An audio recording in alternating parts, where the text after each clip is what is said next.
Begin.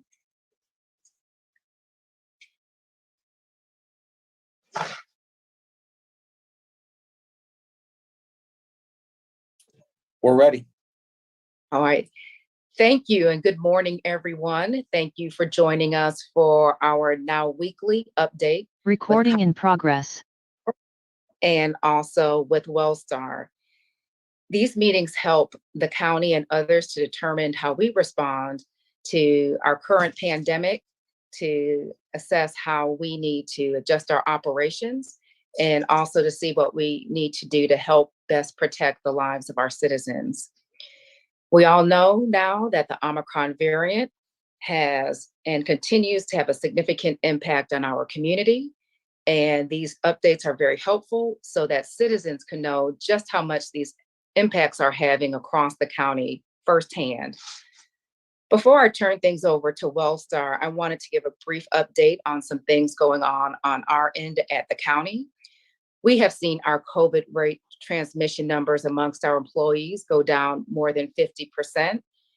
And I appreciate Sharon Stanley's efforts with her agency to help clean our systems more regularly. And also to our county manager, Dr. McMorris, for her efforts to reinstate our mask requirement. And I believe those efforts are helping to get our numbers down, in addition to the employees who have taken opportunities to be vaccinated and to also get their booster. Just yesterday, I renewed our declaration of emergency at the county so that we can continue to try to get our COVID rate transmission numbers down as they continue to soar way above the threshold for a high rate of COVID transmission. And we also see a severe impact to our hospital systems that has not waned. And they will touch more on that during this meeting. In addition to the emergency order, the county has been responsive in addressing the challenges that our citizens have had with respect to testing. Earlier in the surge of this variant, we modified some of the testing sites in the county to help reduce the impact to traffic. And more recently, we have obtained rapid tests to be able to provide to the community. We planned on originally giving those out during MLK weekend with the Cobb NAACP, but due to weather and also due to supply issues, we have had to postpone that to this weekend. That event is now scheduled, again in partnership with the Cobb NAACP, to this Sunday at 2:00 p.m. at Jim Miller Park. And I want to thank Dr. McMorris, Randy Carter, our Public Safety Director, Cobb Douglas Public Health. And I also want to recognize Cassie Masloom, our Emergency Management Director, for all of their efforts to make this event possible and to obtain additional rapid test kits that we will be distributing once we receive those in the next 1 to 2 weeks. And our plan is to distribute those to our partners that are serving hard to reach populations and those who are underserved, like those in our shelters. And we will also be distributing those with commissioners across other sites in the county. So please stay tuned. With that, I would like to turn things over to Wellstar and Dr. Chatman. You can feel free to go ahead. Good morning to everyone. My name is Mary Chapman, and I'll be representing Wellstar in the update this morning. Please forgive my camera. I'm in transit, so therefore will not turn it on. But we are so thankful again for the continued support from and collaboration from the county. Today, again, we have a little bit of good news in that we have seen some of the numbers decrease, but we know that across Metro Atlanta, we've experienced 100 to 200% increases in our COVID. Just as you've heard us say before, being in the healthcare space and having this be our 5th surge, this has really increased the burden to our teams. They continue to be highly resilient and continue to care for patients in a way that is high quality and of excellence. But again, we all would commit to that we are hoping that this is our final surge. You're going to hear a little bit about a plea from us, a continued plea to help us to make sure that this is our final surge, and there are ways that we would like to submit that are able to help us to decrease the likelihood of an additional surge. I thought I would start with, though, giving you some numbers, because the numbers really do reflect our current experience. Last week when we talked, the numbers were significantly higher. As a system, we had over 800 COVID patients in our system. Today, we can celebrate, and we have around 660 patients within our system. From a Kennestone and Cobb perspective, reminding that Kennestone is the largest health system within Wellstar, and we have seen our highest number of COVID patients within that hospital. Last time when we talked, we had 239 patients within our Kennestone space. This morning, we have 227. So not quite the decrease that we hope at the level of decrease, but we do see some decrease. Our second hospital within Cobb County is Cobb Hospital. They typically have about half of the rates that our hospitals, that Kennestone has. Last time we spoke, they had over 118, I believe. And this morning, again, their numbers are continuing to go down at, again, a really good, consistent rate. We have, along with, as we see increased volume, one of the things that thus is very tough for us in making a decision, but we make those decisions based on our infection rate. And I know that Dr. Nemart will comment on this. We still have continued to monitor our visitation within our organization. Our visitation does limit the number of family members who are able to come within our organization for safety of our community as well as our teams. Based on the current rate, we still are at red, but I do want to reiterate that all through the COVID pandemic, we ask each of our organizations to work with our families on those incidences by which there is need for a family member to be present. And we do that in each of our hospitals and in circumstances by which thus that we need to increase our communication within our families. We try to do that within our hospitals. So thank you again for your patience with that. That is has been one of the toughest decisions we've made, and has, of course, as we all would know, a lot of emotion around that notion of what we typically do in healthcare is that we encourage our family members and our patient advocates to be with our patients while they're in our hospital settings. We depend on them to help us care for those patients. And again, this COVID has really changed the way we do business, and we appreciate your flexibility in helping us work through that really tough decision. Last week when we talked, we had 125 ICU patients within our health system. Again, good news, not quite the trend that we would like. Today we have 118.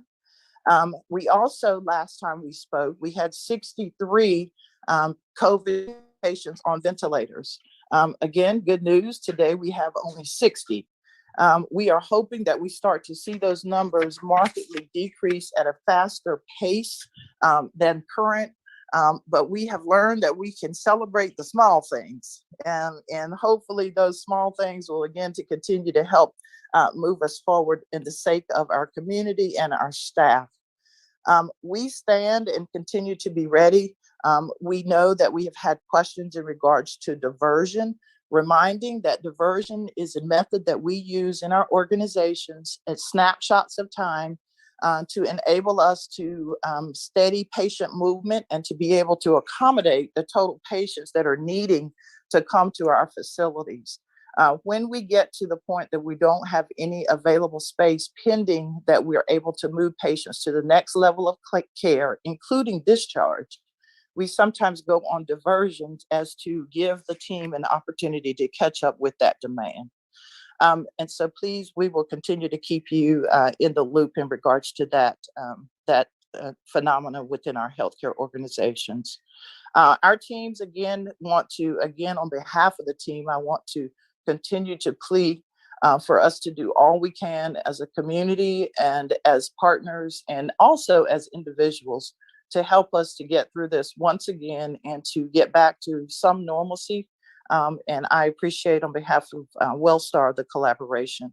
With that, I'm going to turn it over to Dr. Hines, who he's going to talk about from a clinical perspective, some of the treatments, some of the prevention measures, and some of the clinical things that we have happening on the forefront. Dr. Hines, good morning to you. Thank you, ma'am. And thank you, Chair Cupid, for the ability to speak this morning. As mentioned, I'm going to talk a little bit about a few facts clinically.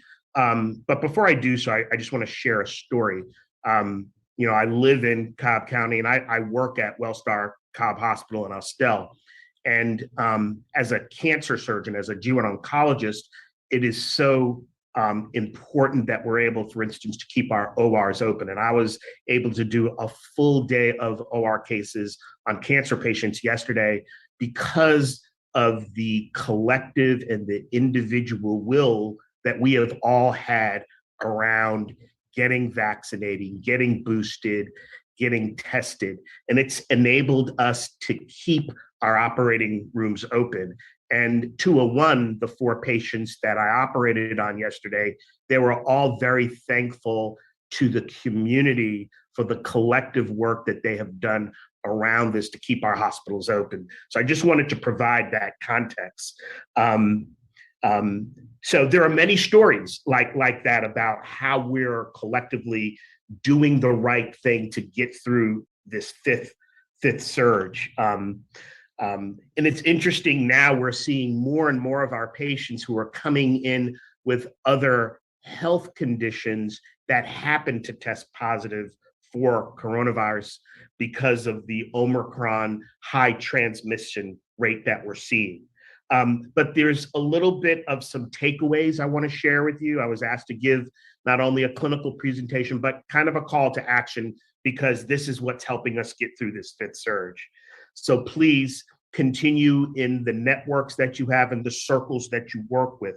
Let's make sure that we all become fully vaccinated and boosted. That's critically important. We know that, especially with the Omicron variant, that people do better with respect to staying out of the hospital and suffering complications from coronavirus infection when they are fully vaccinated and boosted. Please continue to practice the 3 W's. Please wear a mask. Please wash your hands.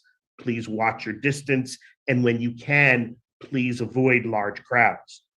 Please make sure that the mask that you're wearing, most importantly, fits properly over your nose and mouth.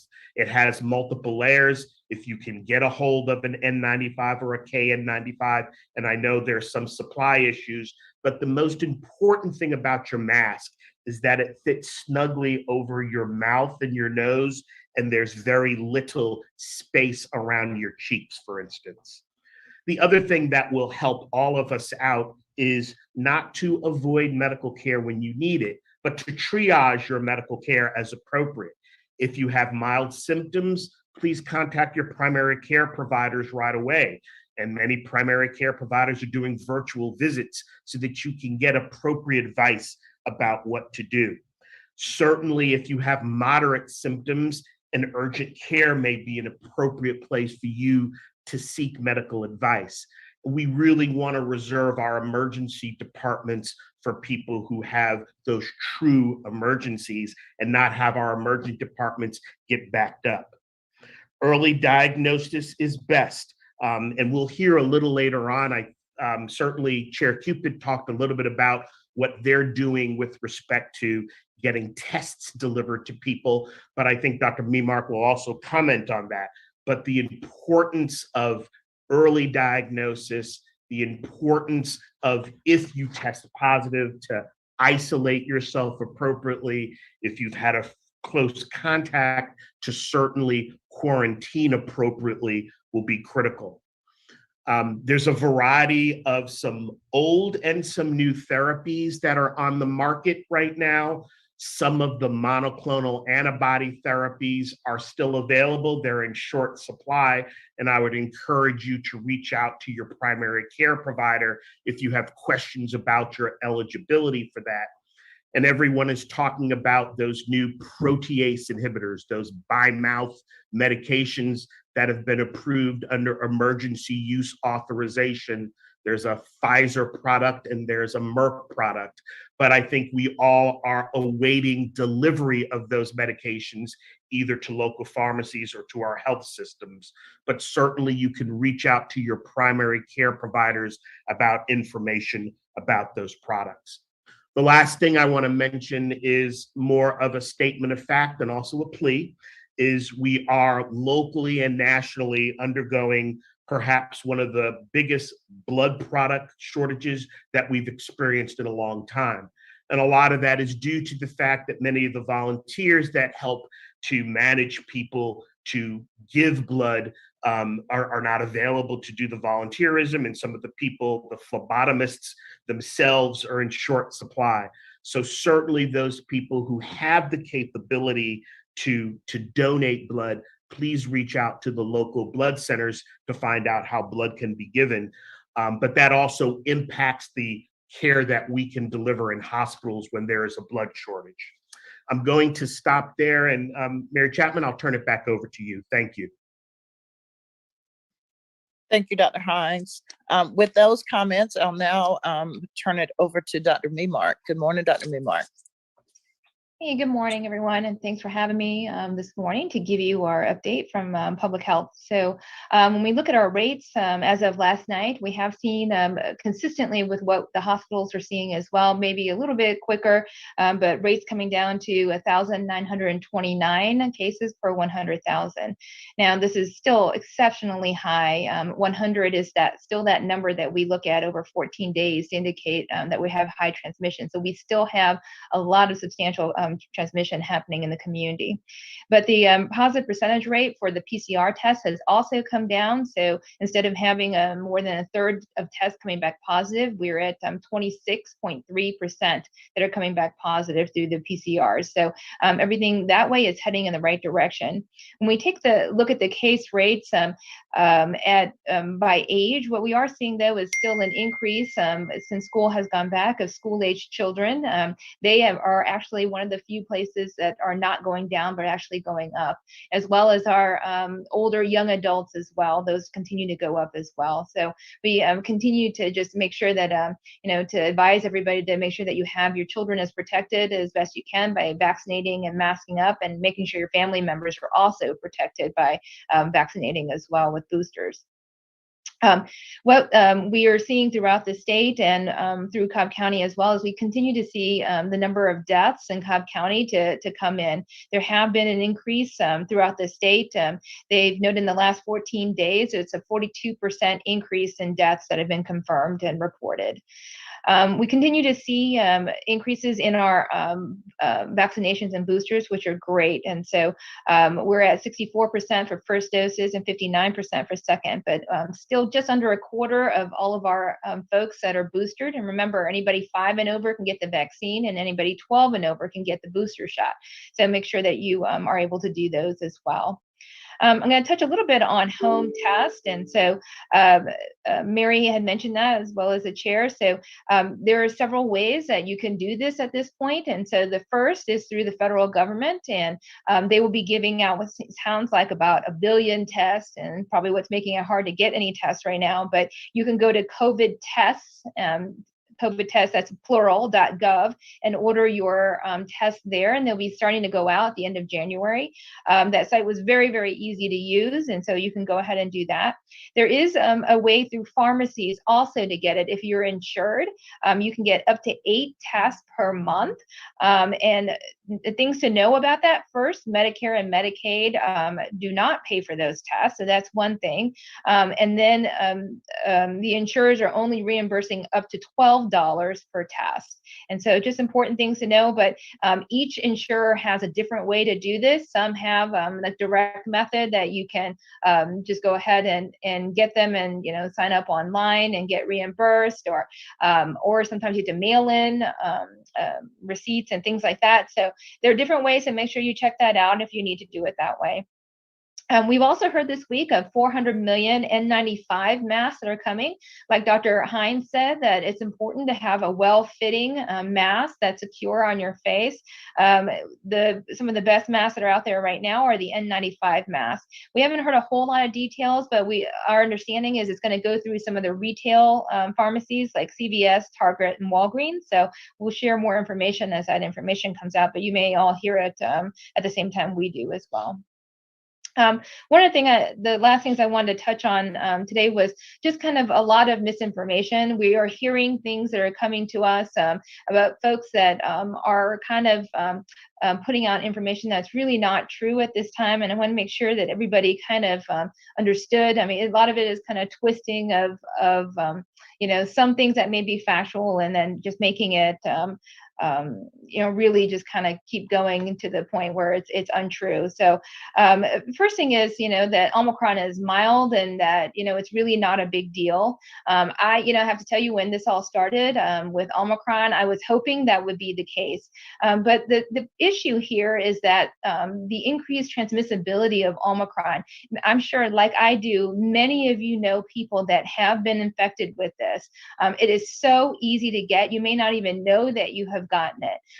But so many people have been infected that when you've got that many, even a small percentage of those get hospitalized is very overwhelming. And the hospital system has been experiencing that over the last few weeks. And so, this is a hospital system and all of our systems that, this is a fifth surge that they're dealing with, and it's been very trying for them, and they have come through every single time to take care of people when they've been admitted. So I just wanted you all to remember that. So the hospitals are still very, very busy, and this is not a mild thing that they're going through right now.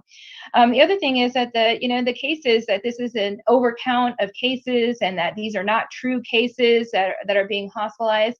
What I've been told from my hospital partners is that, yes, there are less cases that are coming in with COVID pneumonia type symptoms, but there are still many folks that are coming in with what looks like typical COVID, and then other presentations, including inflammatory conditions and things like that, that also are due to being, infected with COVID as well. And remember, every time a patient comes in, they have to be treated with isolation and be treated under special precautions. And so there's a lot that goes into this. And so it takes up staff time as well as beds and isolation and things like that. But there are many people that are sick in the hospital that are directly due to COVID, but also secondarily from COVID as well. And the third thing is, I've heard this a few times, and it's really disturbing to me, is that this is not happening, and this is not true, and this is not a surge. And I don't feel like that's what my life says right now, or what the hospital systems are going through. Yes, it's different, and it's probably not going to be the last one that we see. But yes, this is happening. This is a surge, and this is definitely a variant that's having an impact upon our local community as well as our nation. And so I really, hate to hear things like that. We do hope that this will become endemic soon, but this is definitely real. This is not, just made up. So I just want to make sure everybody understood that as well. I'm going to echo what Dr. Hines said. One of the most important things that you can do right now is get vaccinated. We continue to have people that if you're going to be hospitalized, you're more likely to be unvaccinated. If you're more likely to die, you're more likely to be unvaccinated from COVID-19. So it's critically important to get vaccinated as well as to get boosted. And don't forget your mask. This is highly, highly infectious. If you're going out and about, please have the best, well-fitting mask that you can. Maybe not everybody can get a N95 or a KN95, but you can make sure that you really have one of the best masks that you can get to put on. So please just keep your distance, and this is going in the right direction, but it's just not falling as quickly as we'd like it to, but it is going in the right direction. So there's hope. We just need to just hang on a little bit longer. So thank you. Thank you, Dr. Mark. Now I'll turn it over to Stephen Vault from the Wellstar team to give you an update on our collaborations and activities in the community. Good morning. Before we do, I'm sorry, this is Commissioner Sheffield. I have a question for Dr. Memark before we move on to Stephen. Okay. Okay, Dr. Memark, you mentioned that the insurance companies will reimburse up to $12 per kit. Do you know what the total cost is for the kit? Well, it's all different. And Okay. yeah, so I can tell you weeks ago, I had, before the surge started, right before I bought Binax tests, and they were $25. So I'm sure they're going to range. That was 2 kits. Sometimes they come with 1. And so there's a lot of different ones, but make sure you look for an FDA approved one, and make sure I would do a little research because there have been some that have a little bit more trouble with their validity. So just make sure that you get a good test that won't give you, some bad results. So then are the pharmacies selling non-FDA approved kits? Honestly, I don't know, I don't know what every pharmacy, but people can get. I heard someone saying that there's a gas station that's selling tests too. So I just be careful. We actually heard that on the state call. There's a gas station that's selling test kits. Okay. All right. Dr. Thank you. Some folks, this is Lisa Crossman. Some folks are also purchasing them online. And so that allows them to get some non-FDA approved tests. And so they may not know that when they're purchasing it online. I see. Okay, thank you. Thank you. And Lisa, since you were just speaking, would you like to go ahead and then we'll punt to Stephen? Up to you. We work closely together and we can tag team. I'm happy to get started on it, and then Stephen, jump in whenever you want to. So one, I wanted to just highlight that I understood that this week is the 2-year anniversary of the first case being reported in the United States. So who would have thought we would have been on this 2-year journey with this outbreak? And just thankful for all of the partnerships that we had beginning before the pandemic that carried us through, and the strength of the partnerships that have developed during the pandemic. I'm encouraged by that, and really looking forward to when we can all turn our attention to some of the other priorities in our community, and be able to capitalize on these new or strengthened partnerships. Dr. Memark had asked me to cover some of our other community and health equity efforts in that we're doing. So one is just to let residents know, and this group know, that we're continuing to put a priority on vaccination access. So we're continuing, all of our public health centers are providing all of the different vaccines at our clinics. And then we're still doing a very robust job of outreach. So probably 10 events a week are offered out in the community, and we continue to work with different businesses and community agencies to offer those outreach events. So I want to make sure that folks know that that's still a strong priority for public health, is to offer those vaccinations and offer easy access to those. In addition to that, over the past month, we've moved the testing back up to a really high priority to meet that demand. So you may be aware that beginning at the very beginning of the month, we ramped up 2 new mass test sites, one of them with our KSU partners up at the KSU Brand Smart. That location is currently open 7 days a week for testing. Pre-registration's not required. Folks can just drive in and they'll be registered on site. We also ramped up the Jim Miller Park again, and that location is also offered 7 days a week. It's in a partnership with Viral Solutions, and appointments are required for that location. All of this information is on our Cobb and Douglas Public Health website, and you can get the details and the active links for that. In addition to those 2 new sites, we had demand at many of our other locations, and so we ramped up and expanded services and staff at all of those to meet that demand. So we still maintain our Wellstar East Cobb Health Park partnership with LTS Solutions, and that's open 7 days a week.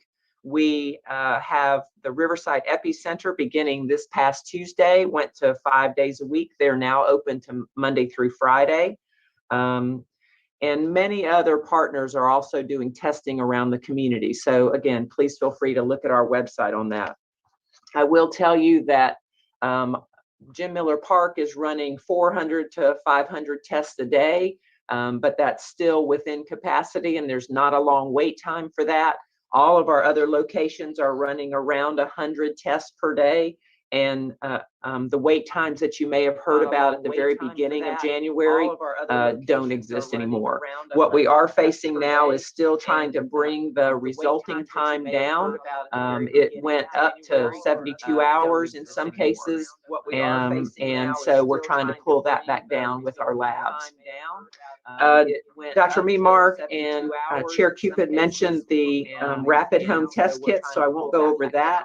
But again, just reinforce encouraging residents and this group to access those. And I'll look forward to being able to get some of those rapid test kits to some of our shelter partners. I think that's where a high need is there.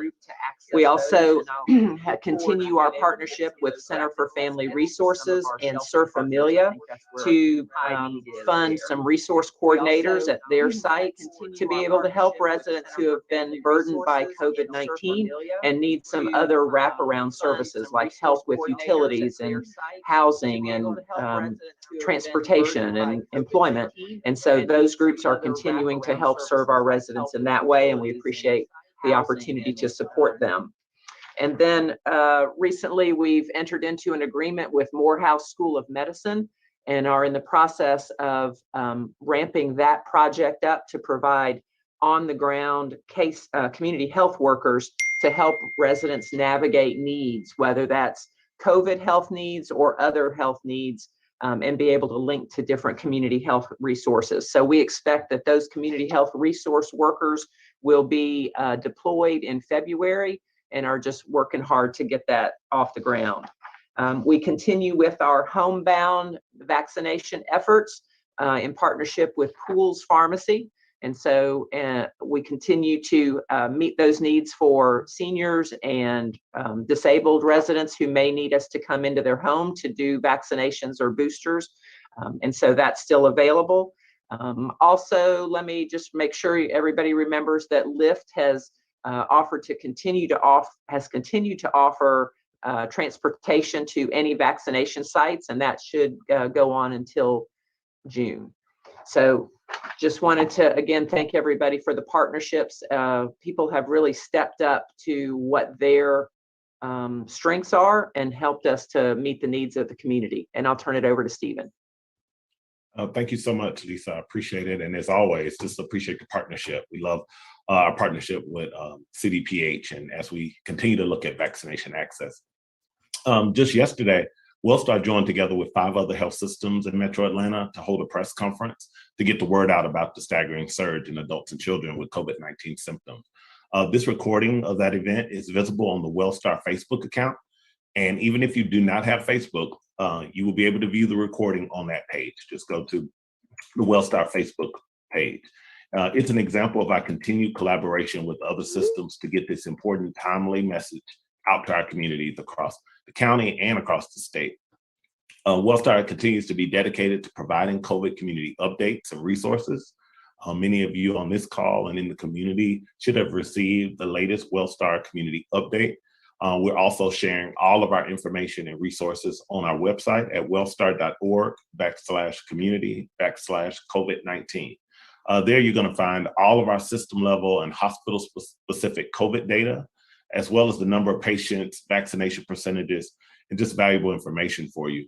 But a number of different resources are there as well. So please check that out when you have a chance, as that's where we are placing very valuable information for the community. While Wellstar is here to provide compassionate care first and foremost, we recognize that the strain of COVID-19 has put on our communities. And we also understand that critical needs must be addressed. Lisa spoke about the wraparound services, and we too are partnering throughout the community and throughout the county to make sure we enhance the well-being of every person from a total well-being standpoint. In that vein, we're planning several mobile market events in Cobb from March through June to offer fresh nutritional food items with a dignified shopping experience in partnership with the Wellstar Foundation. That's through our Wellstar Center for Health Equity with Gooder and other community-based organizations as we just continue to serve our community through these mobile markets. In addition to fresh food, we're also going to be working to increase awareness on specific topics each month. For example, in March, we're going to focus on colorectal cancer awareness, and more information will be provided at that time. We also recently launched a partnership with Healthy Mothers, Healthy Babies Coalition of Georgia to provide maternal health resources and support new mothers and birth givers here in Georgia. And Wellstar will include COVID-19 safety items for care packages, including masks, hand sanitizers, COVID education to these new mothers. Lastly, as always, we're grateful for the partnership that we have with our community leaders, elected officials, Cobb Douglas Public Health, and our nonprofit organizations working with us side by side as we address this surge. Wellstar is here for our communities, and just as we've been for the past 2 years, and we're going to get through this pandemic together. Thank you again, and Mary, I'll turn it over to you. Thank you, Mary, Steve. before you get started, I did just want to comment again. This is Lisa with Stephen. Just a thank you to all of our staff who are doing these outreach efforts. I don't know if everybody is aware that of the temperatures outside this morning, but we have staff, public safety staff, healthcare workers, our testing labs, the National Guard, who are all working outside in 25 and 30-degree weather for 8 to 10 hours a day in order to serve our residents. And so just a big shout out to them, because as I sit here in my office that's nice and warm, I really do think about our staff that's out there all day at these events. Absolutely. Thank you for adding that, Lisa. It's a very good point. And for every community member that's able to get their testing in the community, I know there was a period of time that we were encouraging individuals. We saw a high number of community members coming through our emergency department. We do see that making a difference in terms of our volume and the level of patients that are coming through. So I think you all are right that the collaboration and connectivity and role clarity and being able to coordinate really, I believe we're a little bit biased, but it is second to none as compared to many other communities. And I'm just so proud to be a part of the community. On behalf of the Wellstar staff and our CEO, Candace Saunders, this is our report and update for this morning. And with that, Chairwoman Cupid, I'm going to turn it back to you. Thank you, Dr. Chatman. Thank you, Dr. Hines, Dr. Memark, Lisa Crossman, and Stephen Vault for your update this morning. Always helpful in helping us understand the true impact and helping us understand how we can respond. With that, are there any questions for anyone that was here on this call?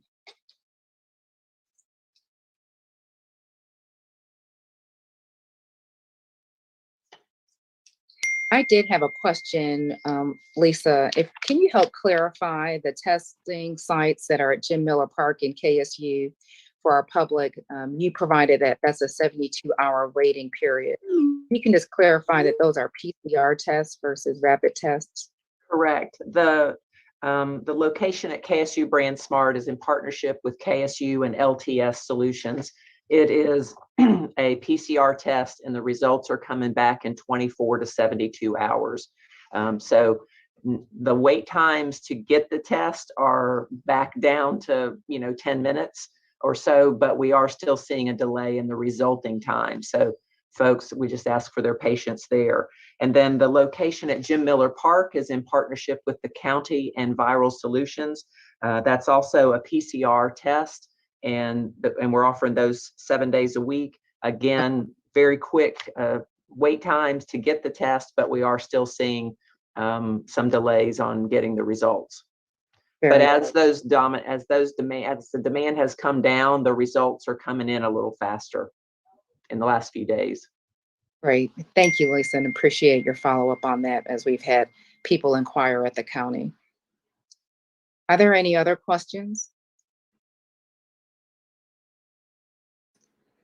I appreciate all of you being here and for us to be reminded of the significant impact that this surge is having on our hospital system.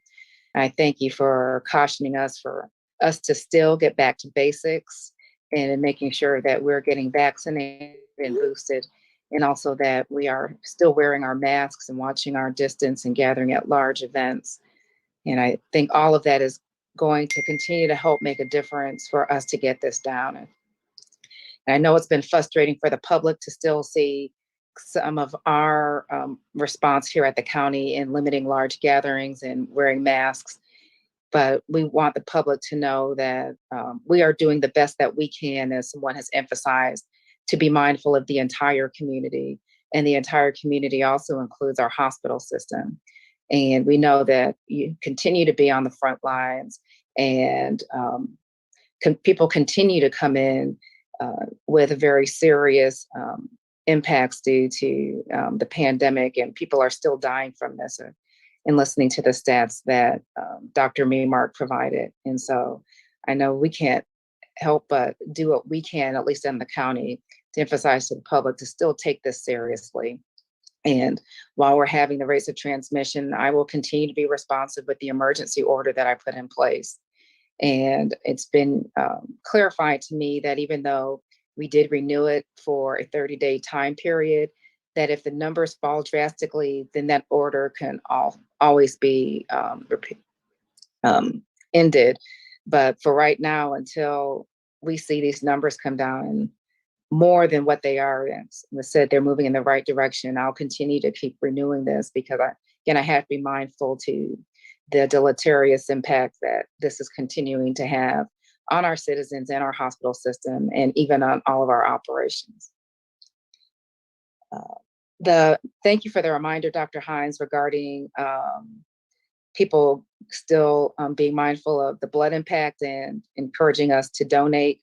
In fact, when we get off this call, I'll reach out to you, Cassie. I think you're here to see if Red Cross can give us any information as to how we can be responsive to that. With that, guys, I don't have anything else on my end. Again, just sharing it. I'm happy that we are rescheduling our event for this Sunday. I hope people do come out and get those tests and take advantage of getting early detection, so that we are not just getting out there and continuing to spread COVID unknowingly. And so if you know anyone who needs one, please encourage them to come out to that event. And I look forward to us getting additional shipments so that we can continue to have additional events. With that, thank you, everyone. Thank you, everyone, for your partnership. Lisa, I don't know I can't imagine what staff is going through being out there in the cold right now for us. And they do it every day. And I think I saw headlines, talking about how those in the healthcare system don't feel like heroes anymore. They continue to be heroes for our community. They continue to keep the spread down and continue to keep people dying. And I hope you continue to keep reminding us of what we can do to be thoughtful of them. Sometimes I don't think that we know enough and are doing enough. But again, if there's anything I can do as chair of this county to impress upon the public and our leaders to do what we can to be mindful of all of those in our community, including those in our healthcare system, I will continue to do that. But please send along a thank you to them on my behalf.